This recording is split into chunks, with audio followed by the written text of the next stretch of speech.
thinks she cute. Right, she is not all that. She ain't going nowhere in life. But she's still black. How is it going? Hey, it's going pretty well. No, it's been some time. I know, a couple of weeks. We have missed you. But we have had some wonderful segments in your absence. I mean, we had the Ghetto professional, Anderlyn, who is in aviation. She came on and shared her story. Did you get a chance to listen? Yeah, I listened to that one. That was a good podcast. Oh, thank you. And Mentha from Mentha's Boutique came on, and we have some wonderful upcoming shows. I'm just so excited how God is growing the audience and growing the show. It has really been fun. But it's been great. Go ahead. I was just saying it's been great watching it grow. I wanted to have this opportunity to just kind of debrief with you. What's been going on, especially since the election? How have you been post-election? Like I said, could be happier, but I'm trying to stay positive about it and just hope that it wakes some people up to see why it matters. Exactly. And so that is why the title of this podcast and the subject, because this little ghetto girl wants to talk about it. I just want to talk about, is not voting ghetto. You think that's ghetto? I think there are some connections to it. Yeah. There's some connections. I think there are too. First of all, I can speak for myself growing up in the ghetto that, although my grandfather was an advocate of voting, we never talked about it in our household. Like, it wasn't something that we all sat around and talked about the significance of it. We did not talk about like the cause and effects of it and why we do it and the importance of it. And we never talked about the whole legislative, executive, and the judicial. We never even talked about those different legislative bodies that, really make up our democracy and our power, right? Right.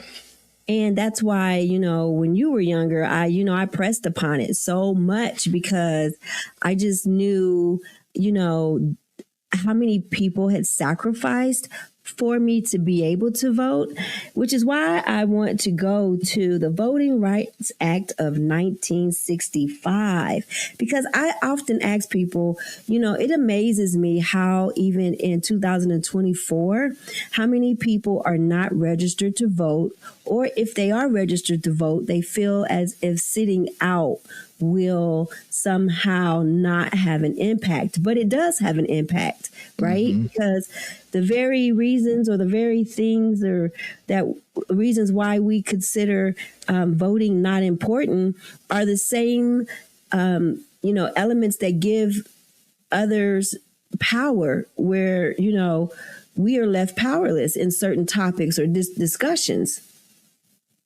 Yeah. And so I want to just read this. I want to talk about the Voting Rights Act, if I could get my mouth to work correctly today. And I found this on the NAACP.org website because I feel as though it really gives a really good timeline. So I just want to go through the timeline very quickly, and then we can get into the discussion. That sounds good? Sounds good. So in 1776, white men aged 21 and older who owned property could vote. That's all they had to do. They had to be white, they had to be 21, and then they could, if they owned property, they were already given the right to vote.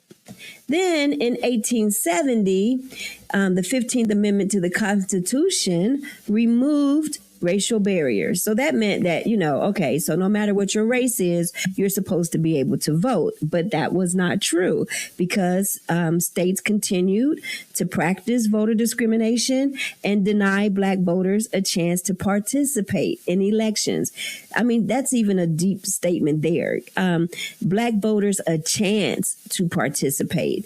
And so, and then in 1920, the vote was extended to white women. Okay, so now women, white women in 1920, you can vote now. Didn't even say if they had to own property, probably not, because back then it was still second class women.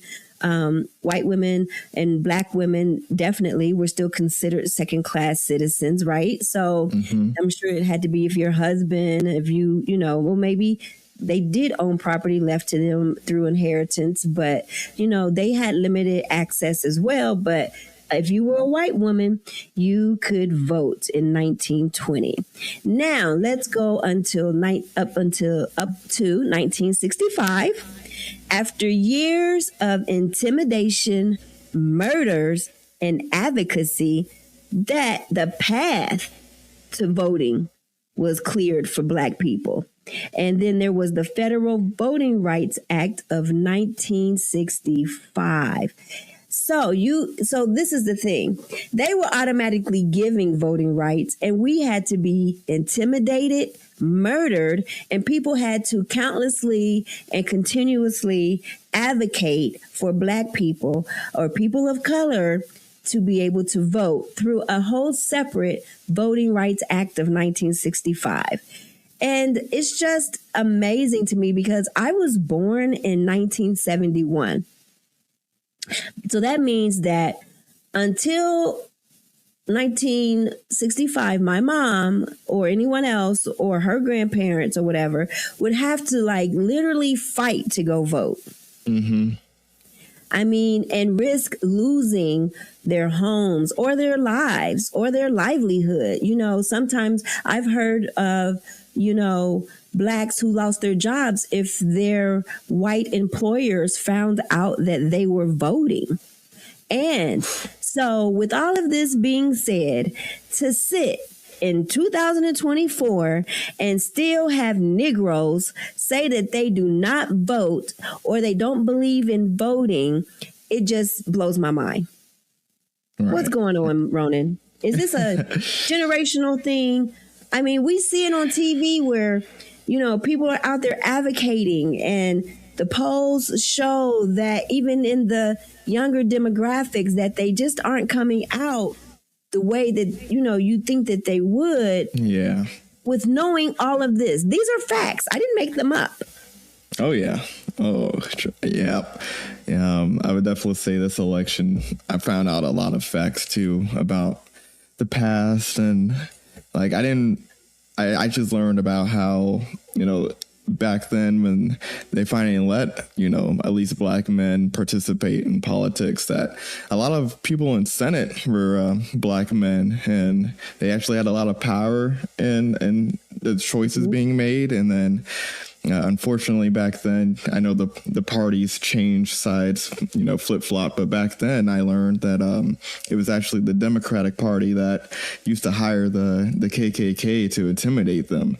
And that's why you bring up the intimidation and murder, why we weren't able to, we had to fight to vote. They would intimidate them to leave the seats of power, but then also that's when they started to, go to the voting booths back then and scare them away. So, just learning a lot. We really did have to fight for it, and through all that fighting, all that nonsense, to sit here with the privilege of not having to do that anymore and to not vote, it's just mind blowing. It's, I understand a lot of young people were not happy with some of the picks for this year and the last election, but you still got to go out there and at least vote for what is right. And I was upset with a few things, but I still went out to vote because I knew if I didn't vote, it would just harm the future, not just for me, but for my son and other kids in our generations going forward.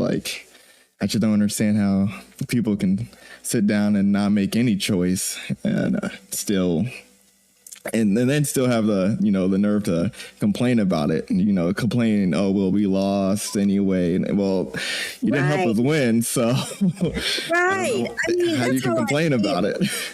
It's almost like a bandwagon type thing. It's I'll wait to see who wins and then I'll, figure out what I want to do, or it's not caring at all. And and that's what they want. That's what people want. They want you to not exercise your right so that they can have majority. Because the longer you sit on the sidelines or on the bench and watch others out here trying to fight for democracy and trying to keep the Voting Rights Act active, because what happens is it's almost like if you don't use it, you'll lose it. Everything that people went through, I think it's very selfish. And I'm not even saying for people to vote one way or the other. I just want you to exercise your privilege to vote, because someone died as a result. There are plenty of headstones of activists who actually went out there and did some work so that you could sit your little privileged self here and still have the right to do what they fought for, which is express or give your vote to the party that you felt best represented your values and your ethics. Yep. Yeah. And that's not just a federal vote. I'm talking about local, state, and local government voting, even for your mayors or your governors. I am like, every time I hear people complaining about their community and I know they don't vote, I just literally just want to just lay hands, and not in a very spiritual way. I just have to pray for people I know, but at the same time, I do try to take time to educate and to really be meaningful and tactful about how, I'm speaking with people, because what I think a lot of it is people just weren't educated when they were younger. Mm-hmm. But at some point, when you become an adult, some things you just really have to focus in on and learn yourself. Like, there's so much information on the internet. There's no reason why you don't understand, or you couldn't, if you wanted to, understand the impact of not voting, which to me is so ghetto. I'm going to call you ghetto. If you don't vote, you ghetto. Put it in the comments. If you don't agree with me, I get that. But you don't vote, you ghetto. Yeah. And that, I think that's completely fair to say, because it's just, there's just no logic to not expressing that right, And I would like to have someone on a future show. I'm just going to ask them if they would be willing to be so transparent as to why they don't vote. I feel like all of these, social programs and environmental programs. And I think if people really understood how America was structured and framed to work, maybe the importance of voting would really probably be more, value to them as to why they should do it. But to me, and especially in the ghetto, and I'm just talking about my experiences and some of the people that I hang around that I knew back then that are definitely ghetto, but they, didn't vote, but they were reaping some of the benefits from these programs that we're out here advocating for, just kind of sat with me a different way. Even after having the discussion about how important it is and and what this is. And then there comes the conspiracy theories. Well, if I register to vote, they're going to have they have your information anyway. Yeah. You are tracked all over the cell phone, all over what did you call it, Dennis? The footprint. The footprint. Technology. Yeah, you have your cell phones, you have your job. They already got you. You have a social security number, then they already know exactly who you are. They're practically putting their social security number out there just to register to, shop on Temu or TikTok or any place like that, or Amazon. I don't care. Like, everywhere you go, you are creating that footprint, and I'll just say technological footprint. Yeah, the digital footprint. You are creating a digital footprint. They know everything about you already. Yep. So why not vote? Like, we can just dispel that theory, that conspiracy theory right now. Like, I'm not even like a political scientist or Anything like better, but common sense rules like for me in this. I just would like to have the conversation about it, because the next time I feel like I need to do more about educating the community. I think that we can set up in the parking lot and have voting, educational, have these very frank conversations in our communities where people need to really understand. Now, the Obama election, I feel like everybody and their mama showed up for that one. Oh yeah. I mean, people didn't even know how to spell vote showed up for it. Like, how do you spell Obama? That's him? Okay, that's who I need to put on the box. Why do you think that is? Do you think it was a woman thing? Because she was a black woman, and that the world is just not ready for that? Sadly, yes, but also I think it comes to do with the fact that Obama did win twice. You have to look at it from the other side too. They definitely, I listened to Bernie Sanders talk a lot, and he talked about, how can you have a party that says, well, I want to give rich people less taxes, and I want to, take away things from poorer communities, and like, how do you win running like that? And he said, you basically have to divide the people. And so I think after Obama won his 2 terms, you did see the other party begin to divide all of us against each other. And then, when you throw in, not only was she a woman, but she was a woman of color, and then she also had that prosecuting background. They played into that and made it seem like she wasn't for the people. And so they really got us divided on voting for her. But I still don't understand how. Like, I understand there are things too that, a lot of other people have issues with, definitely my age and younger had issues with, but it wasn't as if the other side was going to make those issues better either. So I still don't understand that argument. The believability, I think, that they put out there about what they were going to do and how soon. And, now we just have to sit back and, see if those things will come to fruition, because all that glitters is not gold. All that's promised. I mean, I just, and I really I don't really care to talk politics, but at some point we have to put this out there and have the conversation, because I think there's not enough of it happening. And, and people are just like, they're just off of the fanfare of it. But really, where does it impact your life? I mean, where you are sitting right now, how is this going to change where you are? And I just think, even in life in general, when you have peacemakers at the helm, right? And you have people who know how to show compassion and empathy, what this world needs, that's even better for me. But if you just have like this hard core, hateful presence, I mean, it comes through the television, then I'm just not so sure that is what we needed to really help humanity where it is right now, where everybody is so divided and against one another and out for self. It's just not the community taking care of each other or our children anymore. And it's just getting further and further from it. And I'm like, is this who we are becoming? Is this when AI is really going to separate us in such a way that we don't feel like we need each other, we don't really respect each other, and we trust each other even less, but trust a computer or an electronic device more? Oh yeah.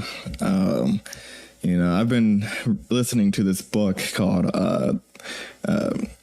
it's like The Rise of Surveillance Capitalism, and basically talking about how all of these big tech companies, Google, Apple, Facebook, and all the things, how they pretty much have realize like the best way to make profit is to sell your information, and they get it all.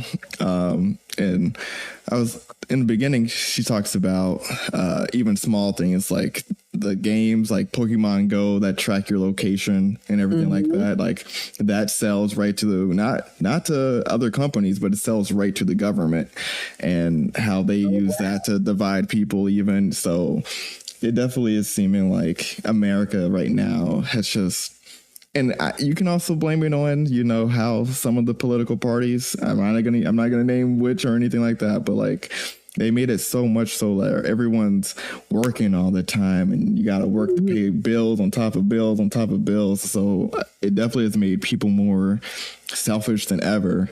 And so like, I just feel like we really are divided between our technology, our wanting to only care for ourselves and our financial things. And I just I don't know how we can get back to where it's like, if you see a neighbor in need, you go and help them, you know, you at least talk to them. But like, I can live in a place for 2-3 years and I still don't know any of my neighbors' names. I don't really know anything about them. I remember that's sad.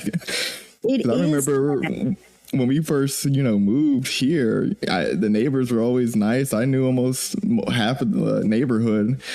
As a middle schooler, you know, you get to at least talk to them and get to know them. But now it's just that whole thing is gone. That is so true. Like even when I came over yesterday out to your guys' place, your neighbor was like, you know, going upstairs, and I was just waiting for the opportunity to say hello, how are you? But when I tell you, he opened his door so fast and shut it, it was like, don't even. Yeah, oh yeah. I think I know exactly which one you're talking about. I was chasing him up the stairs. Yeah. All I wanted to do was say hello. I've tried, and you know. Okay, so it wasn't just me, but this is what we're talking about. Like, we live in such close quarters of one another. Like, what is it going to hurt us to say hello? What is it going to hurt us to, you know, because, you know, you just never know what can happen. And, you know, I don't know. But these are safeguards. You know, the Voting Rights Act of 1965 was a safeguard for, you know, Black people and other minority groups.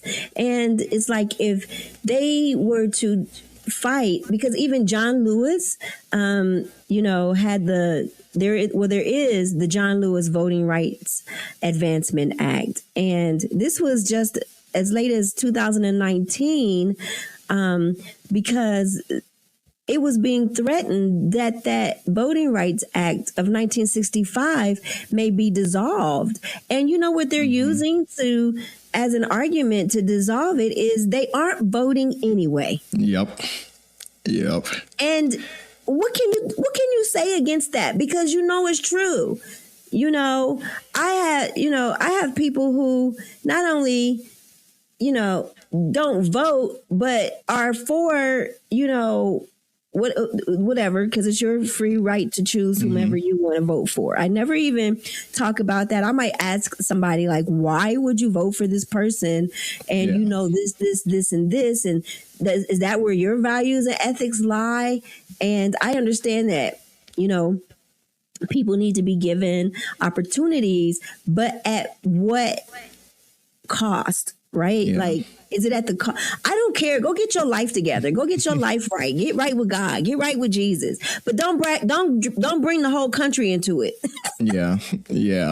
You know, go get right, and then let us, you know, try to build from a good place. But if your ethics and your morals are such that are harming to others and discriminatory towards, you know, the disabled, or, you know, I'm just having a hard time resolving that.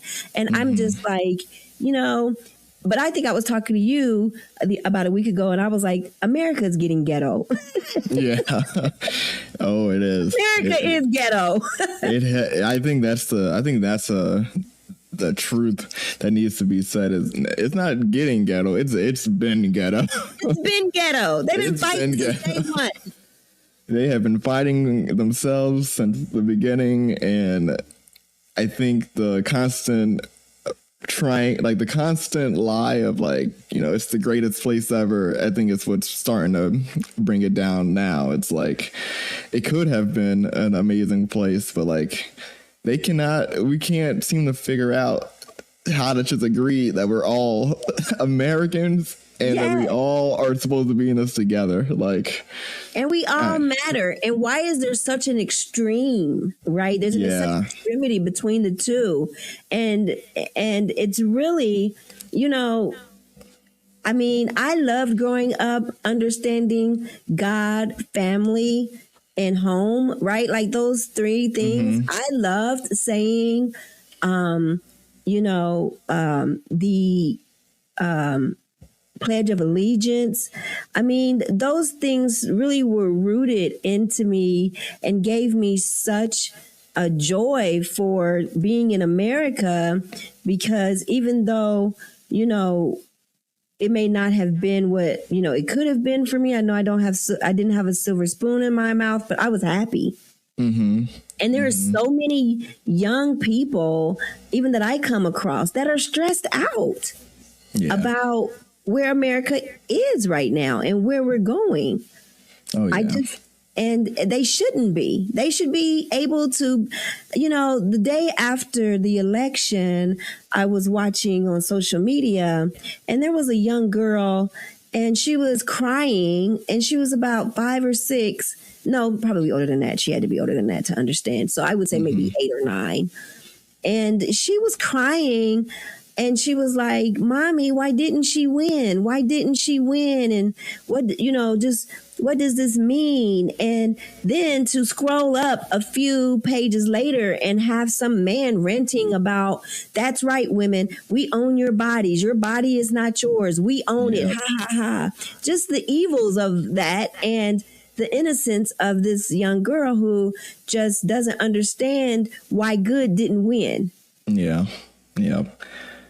I can, I remember when Obama was running for the first time, and, I was 6th grade. I was in the 6th grade, and the school was doing like a little fake election for us to teach us about voting. And I can see why a lot of people may also not vote or feel like they don't have to vote or it's not important to them, because I remember someone who I thought was a friend at the time, came up to me and said, "Well, I bet you're voting for Obama just because, he's black like you." Right. And it hurt my feelings, made me sad and made me second think, well, no, actually I'm voting for Obama because, my mom raised me on what the parties are, and that's the party I believe in. But like, to not even get the chance to explain that to people can definitely hinder you. But I feel like it didn't make me not want to participate, because I still,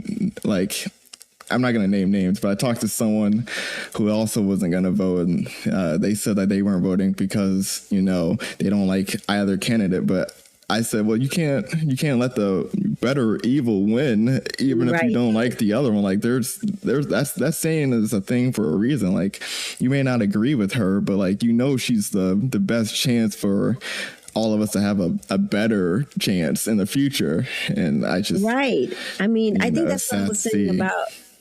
Go ahead. I'm sorry. Oh, no, you're okay. You can go. I think that's what I was saying about, like, at least, and I don't know if people really understand what morals and values and ethics are. I mean, it's like, what you believe and, being ethical, doing the right thing because it's the right thing to do, right? Like not stealing, not fornicating, committing adultery, not deceiving the people, and not mocking others that are not like you, or calling them names. I don't know how many times, Kamala got called stupid. One of the highest, most educated women out here in this game, and she is still being referred to as less than, 1, because of her color, 2, because of her because of her color, and because she's a woman. Yeah. And it's like, that is all the reason why we need to have these conversations with people and have them in a way to try to understand. So, I mean, and like I said, we don't have anyone here who doesn't vote to hear their perspective of why they don't vote. I'm only using the people that I have asked why they don't vote and what they have told me personally. And what I have heard is it's a waste of time. It doesn't matter. They're going to do what they want to do anyways. I mean, I'm like, if that is the case, then we would have just had one type of president for all these years, but we haven't. We've actually been able to ascend to a place where now, people of color, even in Congress or the Senate, are even being considered or being looked upon as valuable, right? But it took votes to get them there. And it's like, if we don't get a seat at the table, like, how are you going to ever make any change if you do nothing? Yep. And it's one of those things where, like, the privilege thing comes back, but it's odd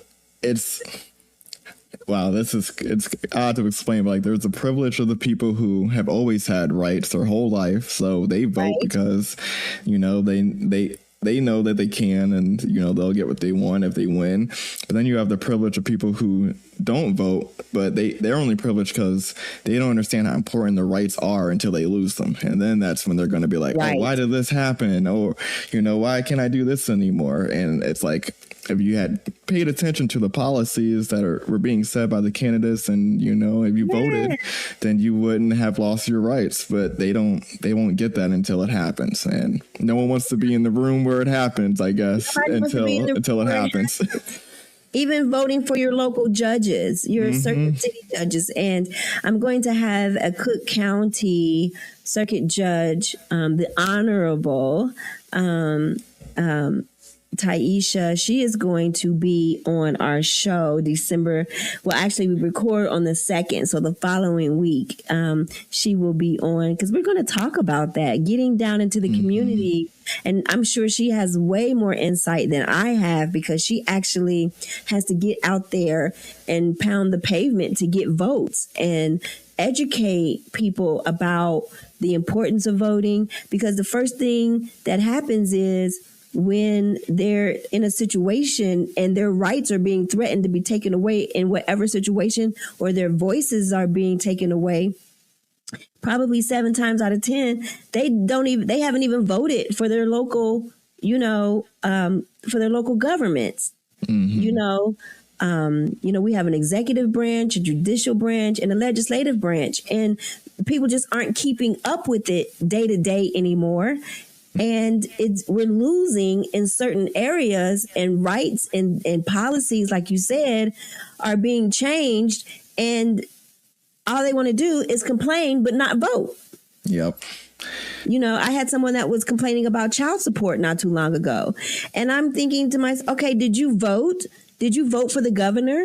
Did you vote for the governor who runs those social programs in your community? Did you see the policies that he stands on and what he says about child support? What he says? Because they're going to tell who they are in their, upcoming elections while they're campaigning. They're going to tell you exactly who they are sometimes, because eventually the truth is going to come out. They can only fluff it for a while, and then the truth will slip out, and you have to pay attention. So if they say every man that doesn't pay child support after the first 6 months is going to prison for 10 years, but you don't vote for him and he wins, and you don't pay your child support and you go to jail forever and ever and ever, but you want to be mad, you can only be mad at yourself for that. Yeah. You didn't participate. Like, you have your ghetto self. You ghetto. You gotta. First of all, you ghetto for not paying your child support and going to court anyway.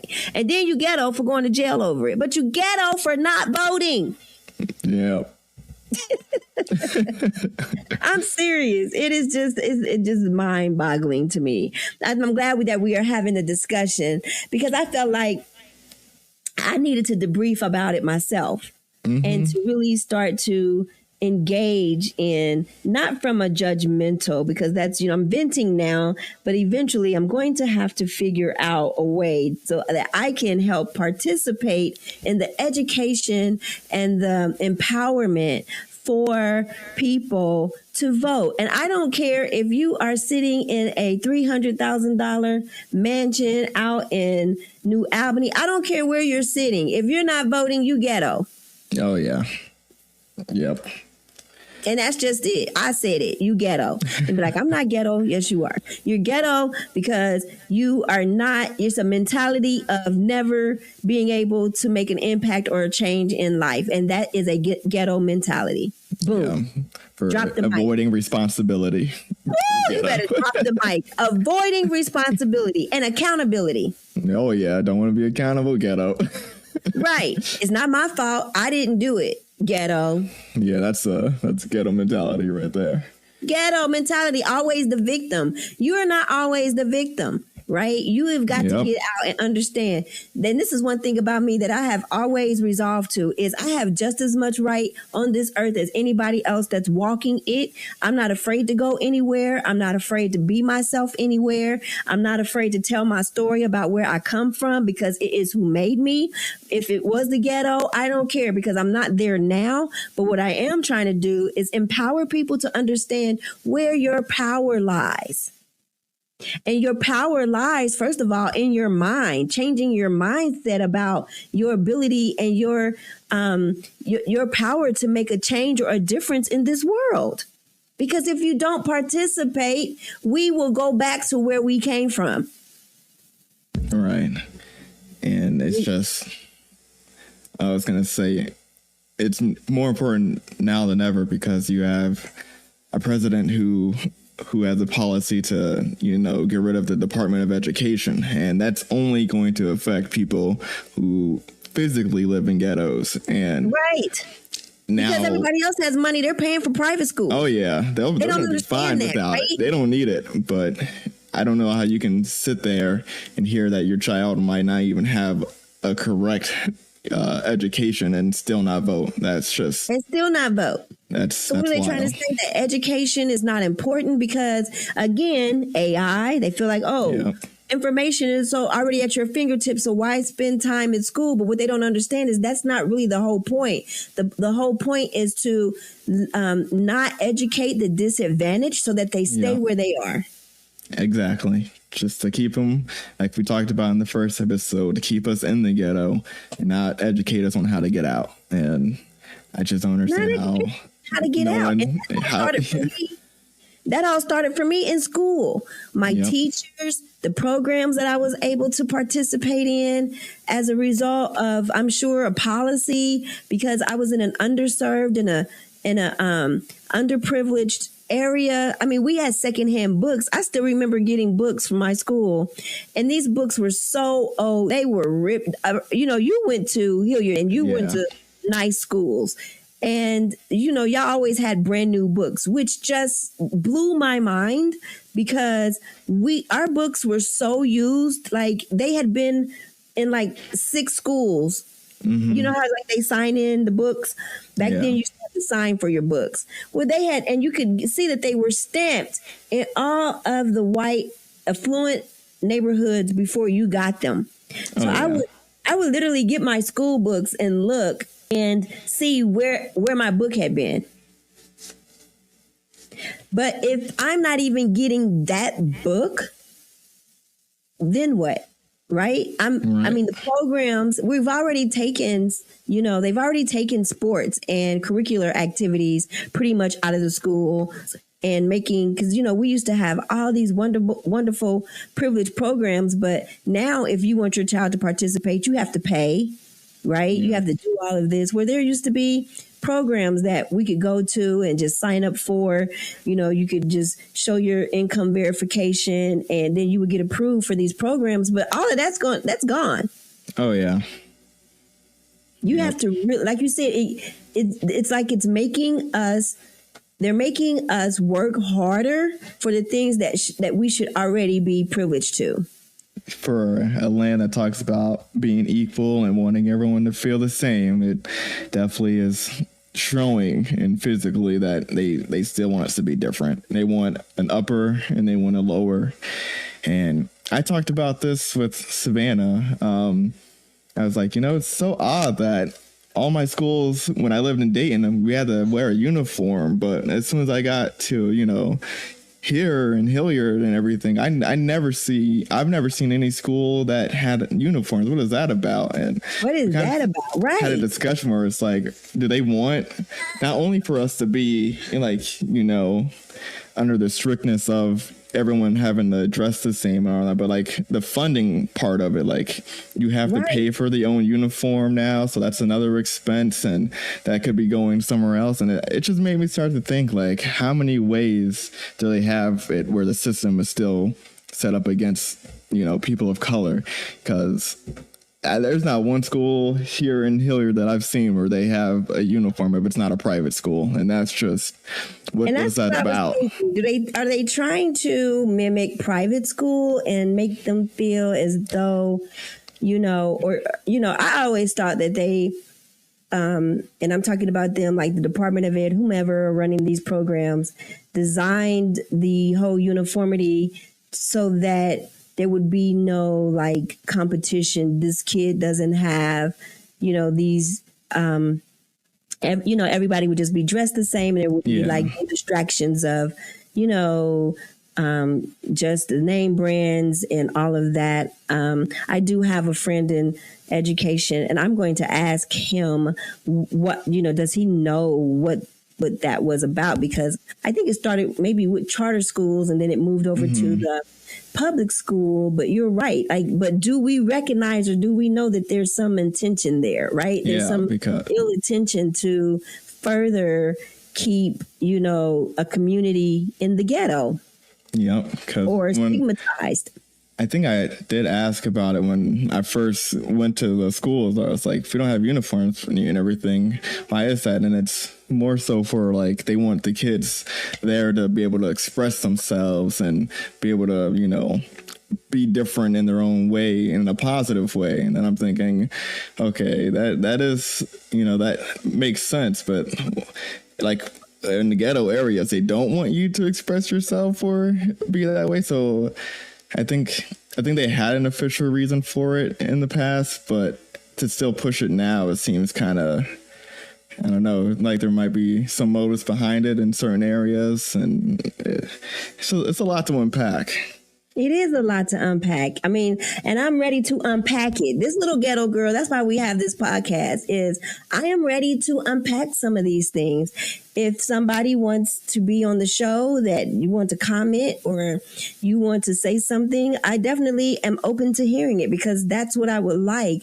I don't want to just stay on my side of this perspective. I want to hear what others have to say, but let's get real about it and let's just actually have the conversation. And I just want to say, I love all the good white folk that I have in my life. That we can have conversations like this, and and because I asked this question actually of my peers at work, and I was like, and a few of them nodded their head. And the question was, do you think not voting is ghetto? And they were like, yeah, because who doesn't vote? Because I think a lot of time in our minds, we just assume that people are out doing the right thing or doing, what they are, should be accountable or responsible for doing, but they aren't. Mm-hmm. A lot of people don't drive with insurance, no license. I mean, there are a lot of people out here breaking laws and doing things that they shouldn't be doing. And most of us are like, oh, well, it's a state law. They have insurance. And then we get hit and it's like, we don't have license or insurance. And I'm like, who are you? Who raised you? Where did you come from in 2024? Like, with the information that you do have at your fingertips, the ability and the things that we do have, because at some point we have to stop making excuses and start making some moves and participate in this thing. Yeah, that's what or it's going to go away, and they're going to be like, oh, my grandchild is out here fighting to vote. Well, this would never have happened if we could have been having these conversations sooner. Yeah. So we have established, Ronan and I have both established that not voting is ghetto. Yeah. Ding, ding, ding. No matter We what you would look love like. to talk to you if you think otherwise. Yep. Doesn't matter your income levels, how fancy or unfancy you are. It's a ghetto act to not vote. And you know what? And ghetto people, I already know. They'll say, and I don't care. I'm still not voting. But that's not the answer. Yep. The answer is to ask yourself, why do I feel this way? Really?